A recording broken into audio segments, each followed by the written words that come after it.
கயல் சீரியல்ல பாத்தீங்கன்னா, ஒரு வழியா வந்து நம்ம எழிலுக்கு என்ன ஆச்சு அப்படிங்கிற விஷயம் பாலுவுக்கு வந்து தெரிய வந்துருச்சுங்க. பாலு இந்த விஷயத்த கேட்டுட்டு பயங்கரமா வந்து ஷாக் ஆகுறாரு. ஏன்னா, இவ்ளோ நாள் வரைக்கும் அவனுக்குமே வந்து தெரியாது. எழிலுக்கு என்ன ஆச்சு அப்படின்னு சொல்லிட்டு. ஸோ இப்பதான் வந்து பாத்தீங்கன்னா, அவனோட ஃப்ரெண்ட்ஸ் கிட்ட வந்து இந்த மாதிரி ஆனந்தியோட குடும்பம் வந்து ரொம்பவே வந்து ஃபீல் பண்ணிக்கிட்டு இருக்காங்க. அவங்க அக்கா என்ன பாவம் பண்ணாங்கன்னு தெரியல. அவங்க அக்காவோட ஹஸ்பண்ட் தான் அந்த எழில்னு தெரிஞ்சிருந்துச்சு அப்படின்னா, கண்டிப்பா நான் இத பண்ணியிருக்க மாட்டேன்டா. நானுமே இந்த பிரச்சனைக்கு ஒரு காரணம் தான் அப்படின்னு சொல்லிட்டு நம்ம பாலு ரொம்பவே ஃபீல் பண்ணிக்கிட்டு இருக்காரு.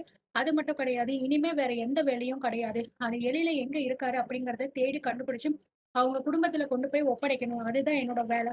அத தவிர வேற எந்த வேலையுமே இனிமே நான் செய்ய மாட்டேன் அப்படின்னு நம்ம பாலு வந்து சொல்லிக்கிட்டு இருக்கும்போது, அத அவங்க ஃப்ரெண்ட்ஸ் கிட்ட தான் சொல்லிக்கிட்டு இருப்பாங்க. அந்த ஃப்ரெண்ட்ஸ் 2 பேருமே பார்த்தீங்கன்னா, பயங்கரமா முழிப்பாங்க.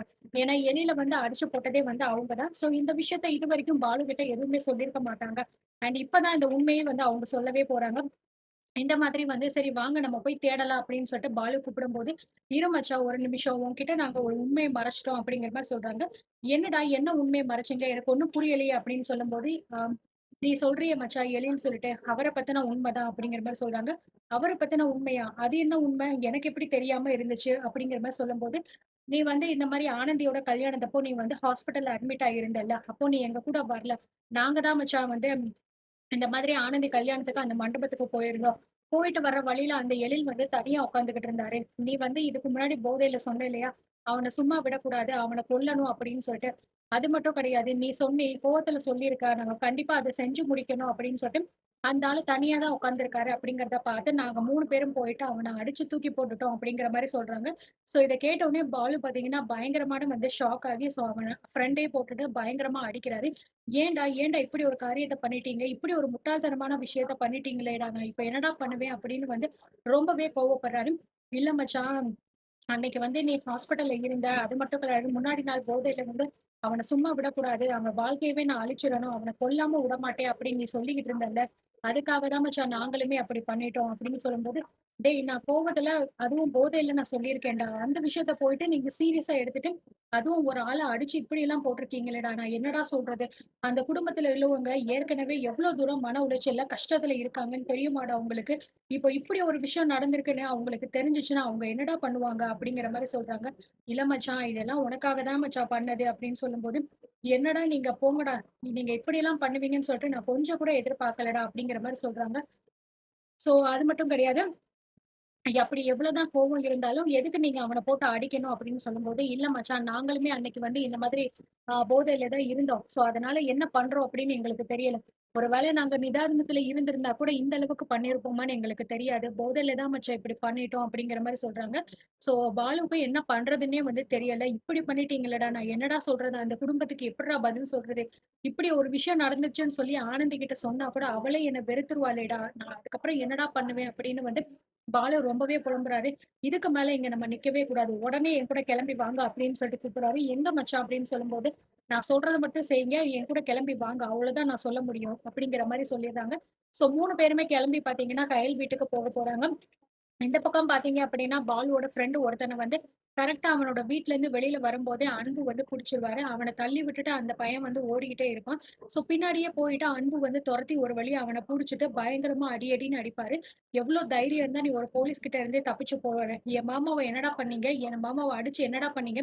ஒழுங்கு மரியாதையா சொல்லுங்க. இல்லன்னா உன்னால என்னைக்குமே வெளியில வர முடியாது. ஜெயில்ல போட்டு உன்ன சாவடிச்சுருவேன்டா" அப்படின்னு பயங்கரமா நம்ம அன்பு வந்து பேசுறத கேட்டு, அந்த பையன் பயந்துட்டு, "சொல்றேன் சார். நான் எல்லா உண்மையும் சொல்றேன் சார்" அப்படின்னு சொல்லிட்டு நடந்த எல்லா உண்மையுமே வந்து சொல்லிறாரு.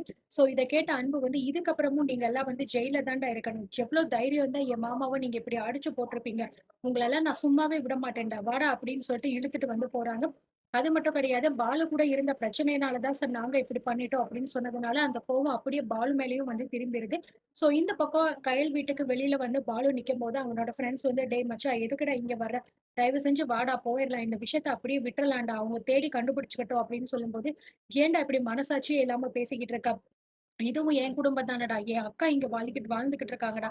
இப்படிப்பட்ட ஒரு விஷயம் நடந்துருச்சுன்னு எனக்கு தெரிஞ்சு கூட அத நான் மறைச்சேன்னா, எவ்ளோ பெரிய துரோகம் தெரியுமா? நாள பின்ன எப்புட்றா நான் வந்து ஆனந்தியோட மூஞ்சில என்னால முழிக்க முடியும்? அவளே என்ன கேவலமானவ அப்படின்னு சொல்லிட்டு வெறுத்து ஒதுக்கிற மாட்டா" அப்படிங்கிற மாரி சொல்றாங்க. நீங்க எதுவுமே பண்ணலன்னா கூட பரவாயில்லடா. நானே எல்லா தப்பும் பண்ணேன்னு சொல்லிட்டு ஒத்துக்கிறேன். எனக்கு என்ன தண்டனை கிடைச்சா கூட பரவால்ல. ஆனா நிச்சயமா இன்னைக்கு நான் நடந்த விஷயத்த இவங்க எல்லார்கிட்டயுமே சொல்லியே தீருவேன் அப்படின்னு சொல்லிட்டு 3 பேருமே உள்ள போறாங்க. சோ பாலு வர்றத பார்த்து நம்ம தனம் பார்த்தீங்கன்னா, ரொம்பவே சந்தோஷப்படுறாங்க. "வாடா பாலு, இந்த வீட்ல என்னென்ன நடக்குதுன்னு சொல்லிட்டு தெரியுமா உனக்கு? உன் மாமாவ அரெஸ்ட் பண்ணிட்டாங்கடா.